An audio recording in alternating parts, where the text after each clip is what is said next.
Welcome to what I hope is the first of many, what I'm going to call Cowboy Boots Matt Hobby Ranch. Obviously this is very low tech at the moment. I'm just recording it on my phone. I don't have anything really to hold it. I'll sort that as with a microphone and I'm going to slowly build this up from there. But obviously these are all going to be hosted on YouTube. So the more kind of comments I get and kind of advice from people, the better.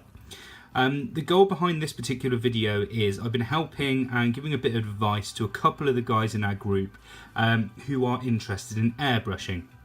Now I've done a very brief overview of what I do when I sit down to do a session of airbrushing. Now what I wanted to do following that is actually run through what I do to a certain stage with the miniatures.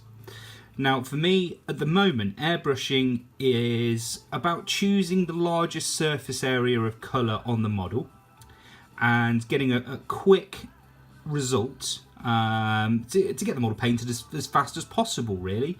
I mean, it has some fantastic kind of uses. You know, you can do great fades, it's really good for. So I've got blood letters which are red and they fade to black on the hands. Very simple to do, looks great. But this model here is a really good example of the reason why I love airbrushing so much. Now, what we've got here is a Mercia miniature. We've got, essentially it's a Kraken. I mean, it is a phenomenal model. This is, you know, this is one of my favourites.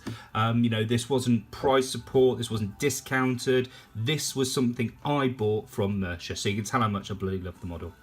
And it's a bit of a beast as well. You can see that's a keyboard there, that's the miniature. He's massive. So what I wanted to do is, the only thing I've done since airbrushing is I've actually blocked in the main colours. I think it gives a better overall look.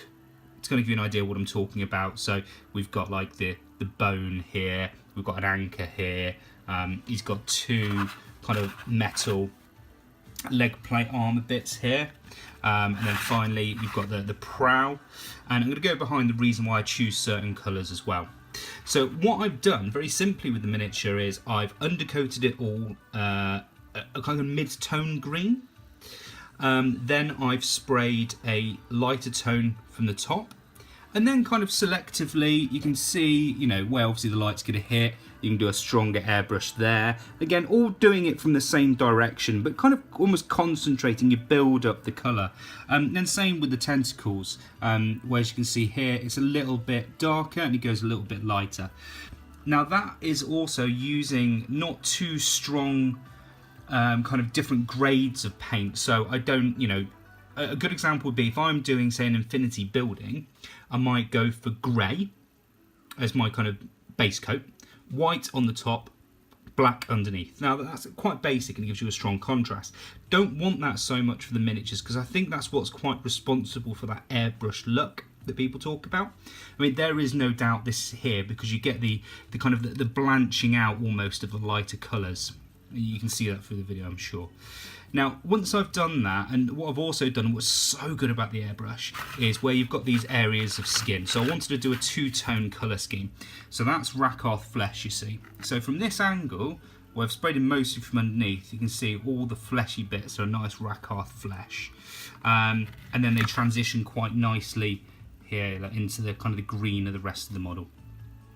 Now once that's done, it takes a bit of practice. I don't want to go over it too much because I just want to talk about the reasoning behind the way I do things rather than the overall techniques. So once that's done, I've got the colours down, I'm kind of happy with it. I then go to the glazes, and it really is glazes that I feel help the airbrush look turn into a tabletop miniature. I used to do washes, and actually it almost eradicates some of those really nice transitions you can get through an airbrush. So I'd recommend you glaze, whether that's using a pre-mixed glaze or just using any particular colour and literally whacking about 50% medium. Obviously Lamium's very easy to use, it's very accessible, I'd always recommend it. Take your time, paint it onto the model, don't want it to pull. You just think about the fact you're not really creating shade, you are helping gel those transitions together, but also you're adding colour back where it's kind of ended up with a very light colour on the colour scheme. So at the moment this model has had a glaze. So again, it's the Citadel Miniatures Beltane Green. So again, half mixed that with Larmian Medium and just applied that all over the green.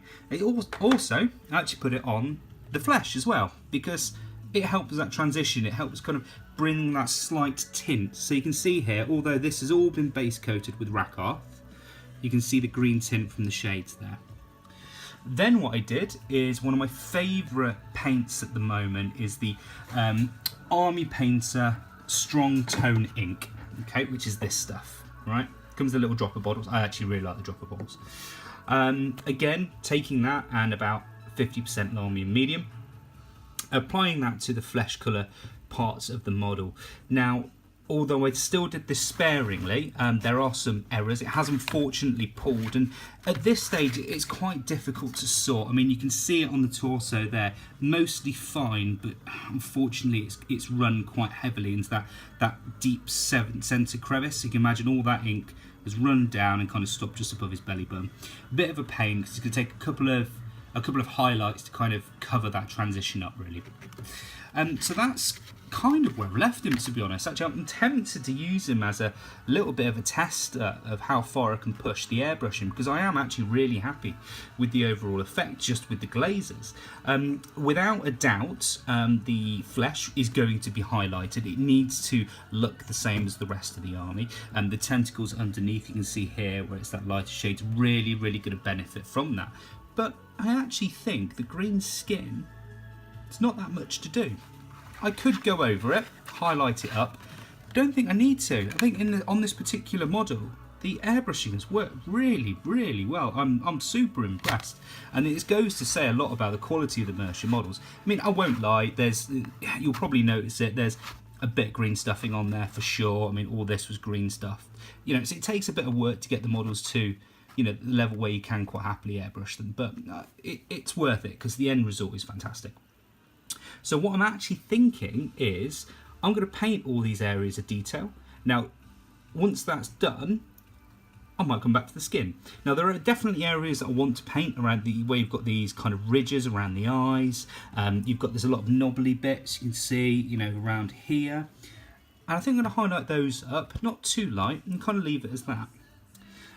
Now, also talking about colour scheme, one thing that it's weird, I've had some forum comments on it before, and people can be very strange about colour scheme. So I like all my models to have the same colours, tying them into each other. I think it matters to have a coherent looking army.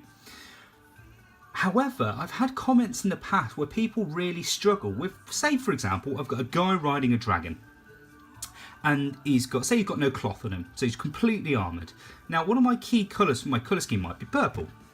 Where am I going to put the purple? Because actually, all my other models have decided that all their cloth's going to be purple, but this big dragon guy doesn't have any purple on him. So I'll paint a shield purple, which to me makes sense, because when I look at the army, all the colours are there, tie them all in. People seem to have an issue with that sometimes. They find it bizarre that different materials are painted the same colour. So I don't understand that. If people have that response, I'd gladly hear from you. It's interesting, but nobody's actually told me that face to face, but I've seen it a lot on forums. So what I've done here is sticking to the colour scheme of my Cthulhu army. So we've got the green, so that's fine. That's the armour colour for the rest of the army. Cthulhu himself is green. Then we've also got the metal, which will be heavily rusted, so that will be the anchor here and the armour on the legs. Now, actually, this prow on the painted models and ones I've seen of it, it's painted as wood, which makes sense. But I don't really have big areas of wood on my army, but I do have brass, and I decided that I'd paint this brass. So this can stay metal, this brass, and this will go as the kind of the bone colour for the rest of army. So all the colours are there. Now, the only thing that's going to be left other than that is going to be a blue. Now, I use that for, funny enough, for saying about the cloth on the rest of my models. So I need to fit that in somewhere. I'm not quite sure where I'm going to go with the blue at the moment. I'm slightly tempted to maybe do some striping.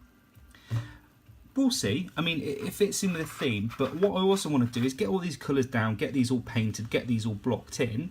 And I don't think I'll need the blue. I think you can drop one of the colours. I think that's fine. It's not one of my strong colours, so we'll see how that goes. So that is my Mercia miniature Kraken so far. I hope I've not spoken a load of rubbish. I hope you kind of understand what my goals are when airbrushing, to the stage I get them to, and this has been a really good example of how easy it can just be with the glazers. So backtracking, skin, I think I'm going to leave it as it is. So the green skin, the majority of the model, the underbelly and kind of the tentacles, those are definitely going to be highlighted up. I need to get the pallid witch flesh out on that, get that all done, clean up the little bit of the wash there, and then get these other areas done. Again, it's a very simple, it's a very quick colour scheme. So I will do another video hopefully in the next couple of days, showing you what the progress is, but let me know any comments, and if you want me to cover anything else, anything needs further explaining, let me know. Thank you very much. Bye.